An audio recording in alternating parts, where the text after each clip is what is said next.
The Dan Yorke State of Mind program is brought to you in part by Lookout Rhode Island and Takeo Comfort Solutions.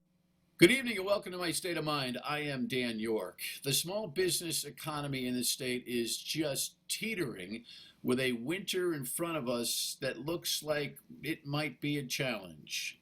That's an understatement, right? With upticks in the coronavirus and the cold weather and whatever adaptations for taking it outside that have worked so far may not over the winter time. So there's going to be a lot of pressure on small business. They need an infusion.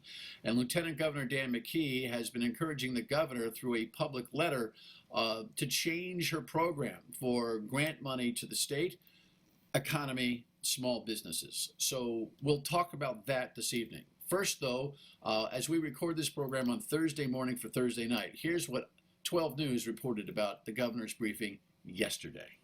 There was no big bash. It was smaller gatherings where students were not following mask and social distancing requirements that led to outbreaks at Providence College. Governor Gina Raimondo says the students who often live in multi-family homes off campus were mingling with different groups of people. Behavior like that this year endangers other people's lives, and it's incredibly selfish. Raimondo uses this as an example to limit social networks. As for the out-of-state PC and URI students, they are urged not to return home to help prevent the spread of COVID-19. That just spreads the virus, and if every state and every college did that, we'd have nationwide outbreaks. The increase in numbers has caused Rhode Island to be added to travel restriction lists for neighboring states like New York and Connecticut. Raimondo says she is in talks with those governors to see if they will reconsider based on our data model. Now, even as schools continue to report positive cases, Raimondo says the systems to deal with the outbreaks are working. Based on the data, she says they are not seeing widespread transmission through schools. The health department rolling out a new school breakdown to their COVID-19 dashboard listed on their website. We have 2 tables posted, one for students and staff in schools that are doing in-person learning, and one for students and staff in schools that are doing virtual learning. And with that report, we check in with Lieutenant Governor Dan McKee. Our thrust this evening is going to be about small business and the challenge of the economy. But I can't start, Lieutenant Governor, without getting your take on the governor's discussion of the Pawtucket school system specifically, and this notion yesterday where she suggested that the school system, the committee itself, was robbing the kids of an in-school education. I mean, that's pretty tough language when COVID is such a high-pressure deal, and the facilities in each of these systems are certainly not equitable. Your thoughts on this? Yeah, so, a few months back, I was on the record for other reasons, but I certainly on the record saying that the local LEAs, the local education departments should be making the decisions based on how they're going to reopen. Remember, Dan, I'm a member of a school committee, so I've been actively involved with the Blackstone Valley Prep Memorial Academy with the meetings and how difficult it is to try to manage all the issues with the health, get kids back, the parents, the teachers, the administrators. We know that it is a complicated process. That's why I think it's very important that we have the local, school committees making up the decisions. And in Pawtucket in particular, look, I don't know whether it's generated, but Pawtucket gets the short end of the stick in a lot of ways from the state, losing the poor Sox, losing them a hospital. I don't know if this is a reflection on that, picking on them in a way. Look, they're doing the best job they can, and I think we should have a confidence in our local school committees to understand what makes the most sense. Get guidance from the state. I think the state should be giving guidance. And as you've said, I think the state needs to be stepping up. Remember, some of the facility money is not too much different than what we're going to talk about, the small business issues. There's $50 million that's been appropriated for facilities, but you can't get reimbursed until the end of the year. And so a lot of these systems don't have the money to front the money anyways. Front the money, get the money in their pockets, and then maybe you can, weigh in a little bit. But at this point, my position has been let the local school committees decide how they're going to reopen. They know the issues better than anybody else. Well, it's interesting that you say that. I've never been a huge fan of the overall competence of the school committees. I've always thought that we have an interesting system here in the state where And the politics of the state come into play. It's almost as if the school committees are the single A. You know, we're both dumb jocks, right? So a sports metaphor here. It's like the school committees are the single A level of government, and you know, folks who want to get involved in politics start with the school committees. And truth be told, that's not the case for everybody. And I'm actually finding in Pawtucket that there seems to be some real organic A, talent, and B, proper motivation, because I've been talking to the chairman of the school committee there and following the entire process. But back to my point has always been, I've always been concerned about school committees in this state because they run autonomously. They set up their own budgets. They work with the municipal government and the town councils and a mayor like you were for so long, you know, arguing for their money, but then they run, you know, autonomously. And I get concerned that folks who want to enter the political arena do so kind of on an entry-level basis with what is really the most important taxpayer expense, because most municipal budgets and property tax budgets are going in majority part to schools. So they have a lot of financial responsibility. Everything has a lot to do with facility and health and airflow. And the folks in Pawtucket have said very clearly, based on the state's requirements, and they've showed the paperwork and the handwritten notes from the state's inspectors, that they cannot do what the state wants them to do. And so, you know, if you were governor, not lieutenant governor, would you be in there trying to fix the problem for them rather than from afar telling them that they're letting the kids down? Well, I think that again, you have the money, Dan. This is what's been bugging me all the way through. You got $1.25 billion. There's three top priorities in the state: the health, the issues, the economy with the small businesses, and our schools. Those are the three top priorities that you should be rolling the money into. So yes, you certainly would be hands-on, and you would have developed the access to those funds. In terms of the governance model, we go with what we got. You know, you can't use the sports analogy. You don't go with a team you don't have. You put the team that you have and you do the best you can with that team. And so that's why I put confidence in our local school committees to make the decisions of how they know the parents, they know the students, they know a lot more about, you know, for instance, we've had 2 positive IDs in the last week in the Blackstone Valley Prep Merrill Academy system. We've had, 16 teachers that have been quarantined for the last 2 weeks. We know this information in and out, inside and out. That's why we can make those decisions on the ground. I think that the state, the governor, and the commissioner should be supporting those local school committees in a way where they're not second guessing them, but providing them guidance. I think the guidance should come from the state. This is the way we would like to have it, but the final decision is yours, and have confidence that they can make a good decision. All right. So when we come back, we will dovetail over to what is our primary objective. Again, you're seeing this program on Thursday evening. We recorded the program early Thursday morning. In the middle of all of this, the governor had another briefing scheduled at 1 o'clock, which you've probably already seen the news on, where she was going to detail what she warned about on Wednesday, and that is, I think, more restrictions on or suggestions on personal behavior. We'll catch up on that. Now, personal behavior is related to the COVID virus because there is an uptick, as our news package indicated. But notwithstanding all of that important stuff, there's an economic crisis in the state. Lieutenant Governor sent a letter to the governor about that. And when we return, we'll talk about it on My State of Mind. Please stay with us. Back to My State of Mind. Lieutenant Governor Dan McKee is with me. So getting into the meat of the matter here today, 2 days ago, Lieutenant Governor Dan McKee sent a letter to Governor Raimondo. And it is consistent with your pressure that you've been putting on the administration to get the money out. The $1.25 billion COVID fund still probably has at least half, if not more, of its balance in the bank. We know that Governor Raimondo is trying to hold the money to see if she can use it to plug budget holes as Washington struggles with whether or not, and fights over whether or not they're going to send more money to the states. But you've made it very clear before you get into the letter itself, there are a couple of things about the current supply of money for COVID that have to be understood. Tell us about that on both the deadline and the permitted use.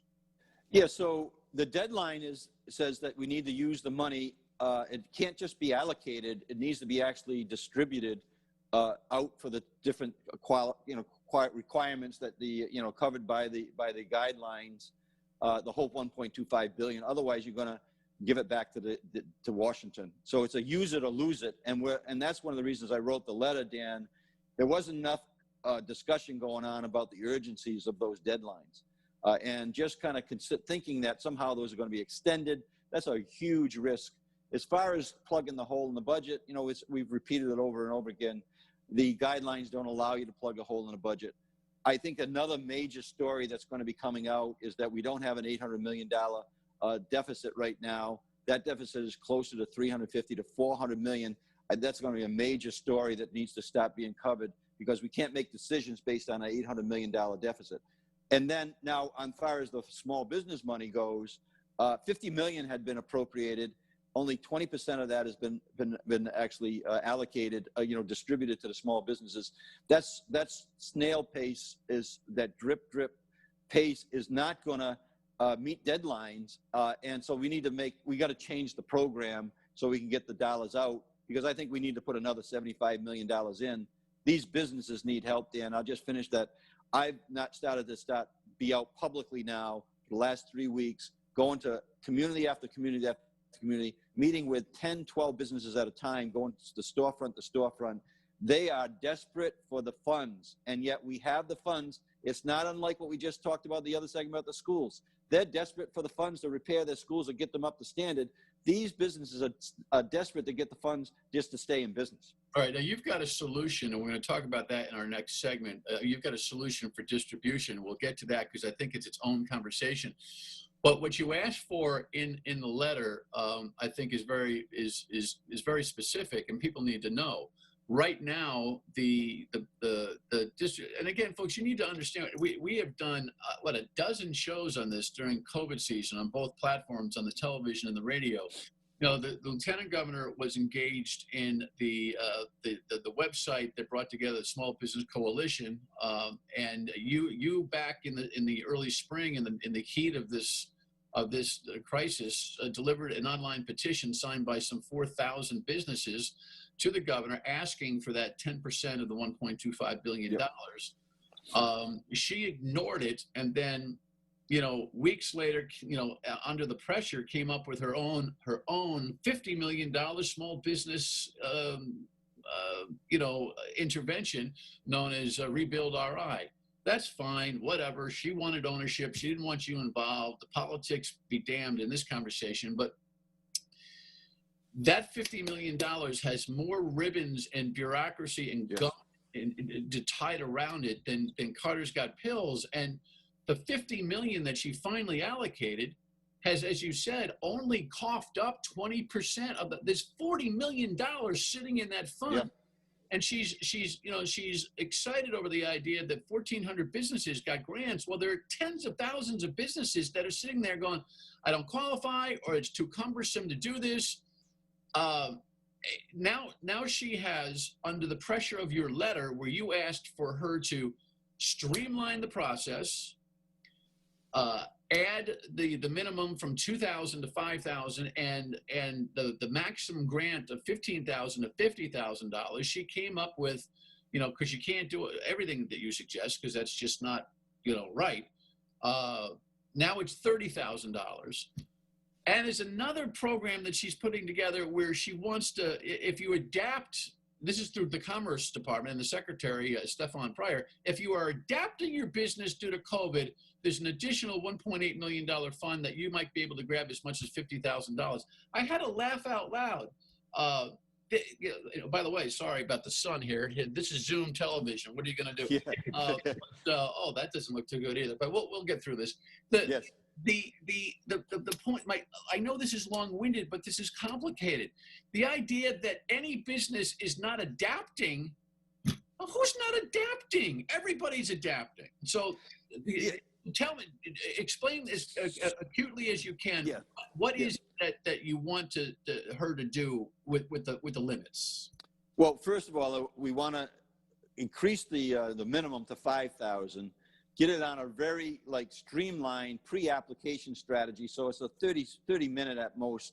Prove the case. You're a business. You get $5,000. If you want more than qualify for more than the 5,000, keep the same type of criteria you have right now. It might take a couple hours to go through, but have them qualify for as much as 50,000. And then in addition to that, Dan, this was an idea because that coalition is still very active. That Rhode Island Small Business Coalition is still active. And the reason that we are doing that is to get their advice. They said, hey, when you write the letter, Dan, also say if people have received money, the 1,400 businesses that receive money, then give them another check immediately so that they, so that gets them up to a higher number. So those are the three things we talked about. And remember, this is our third scenario on this RI Restore Rhode Island grant program, the third scenario. The first one was so complicated, it was taking 10 hours or 12 hours to fill out an application. The second scenario that we've been working under for the last 2 weeks is taking less time, but still some businesses are saying, Dan, I got so much stuff I got to do. If I'm don't know if I'm going to get the money or I'm going to get such a small amount, we're not going to do it. So the point that I'm making is these sidebar programs, right? These sideline programs like this to come up are distractions. And the governor is more interested in those. When she was in Newport last week and she talked about the programs that were helping small businesses, she didn't mention the Restore Rhode Island program once. It didn't get mentioned once in a fairly lengthy article. What was mentioned was the job training program that's going on, plus the Take It Outside program. So you're right. This is not a high priority with the governor in terms of her promoting the issue, and I think that's one of the problems, right? So that's an issue. So that's why we had to come out with this letter now. The timing is really critical. The fact that the funding is not going out quick enough because we're not giving it as much as we should be given to these businesses right now that need the help.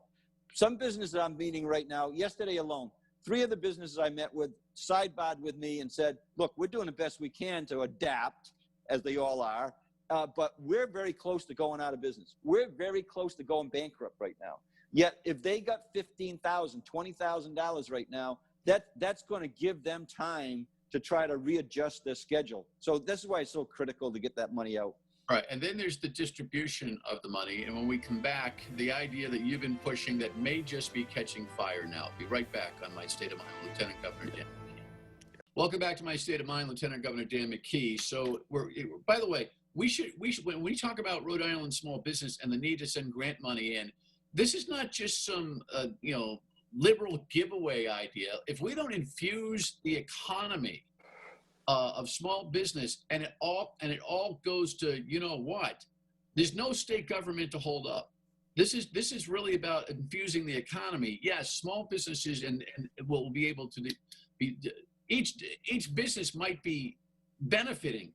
We've got to keep them going because the economy's foundation needs to survive this winter, correct? Real quick. And by the way, when they get the money, remember, they're going to pay other businesses that are their vendors the dollars that they owe them. They're not just hoarding the dollars. They're going to pay their expenses so that they can keep other businesses in business. Right. So there you go. So this whole thing has been coagulated at the Secretariat, the Commerce. It feels as if the people at Commerce please themselves by coming up with all sorts of formulas and adaptations and application processes and as if it's their own play toy here, legitimizing their own existence. You have a different point of view, and it's caught on. The League of Cities and Towns' new president, Charlie Lombardi, the North Providence mayor, told me on the radio yesterday that he's going to pick up the ball on your suggestion, which is that the governor change the direction of the cash flow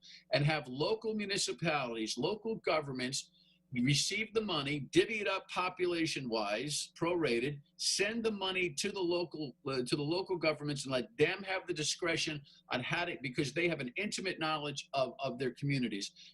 We have just 2 minutes. Tell me about why that's the idea that works. Well, as a former mayor, so I know that it works because if I was allocated a certain amount of grant money based on population and I had 30, 45 days to get it out, I know how to get it out. I would get it out as a mayor. So every mayor, every municipal leader can do that. You know, all the visits that we're making right now, Dan, we're bringing municipal leaders in with local chambers, local business association, visiting the businesses. And I'm talking specifically about this Restore Rhode Island grant.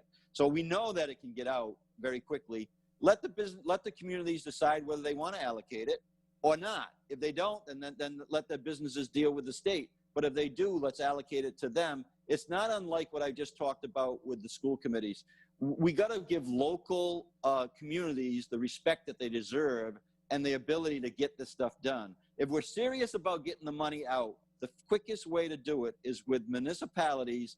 Pay them the commission that we're paying an outside of state firm right now. Let them hire in or let them work with the local chambers. The local chambers, if they had the resources, would do it as well in conjunction with the municipalities. Well, the money will go out very, very quickly. Increase the amount to 50,000. Have the minimum 5,000. Send a check out to everybody who's already received a check. That means you would put another $10 million to $12 million out on the street, and then have the local communities get geared up to distribute another 75 million, and then you're going to help the economy and you're going to help the small businesses, and in turn you're going to help the state, because the state's budgets rely on the small business, and you're going to help the local communities because the local communities' budgets rely on the small businesses. All right, well, that's a good synopsis. Hopefully the League of Cities and Towns can put that message out to the governor that they're ready, willing, and able to be able to accept this responsibility. We'll keep tabs on this as we go. Appreciate your efforts and your explanation, Lieutenant Governor Dan McKee. Thank you. Okay, Dan, thanks. Final word, and we can come back. Stay with us. This idea for local governments to have a hand in helping the cash flow for grant money to local businesses is perfect. That the governor ignores it is, well, it's not perfect. And it's urgent now. Use it or lose it. Have a great night. Don't forget to tune in on the radio weekdays 3 to 6 on WPRO. Good night.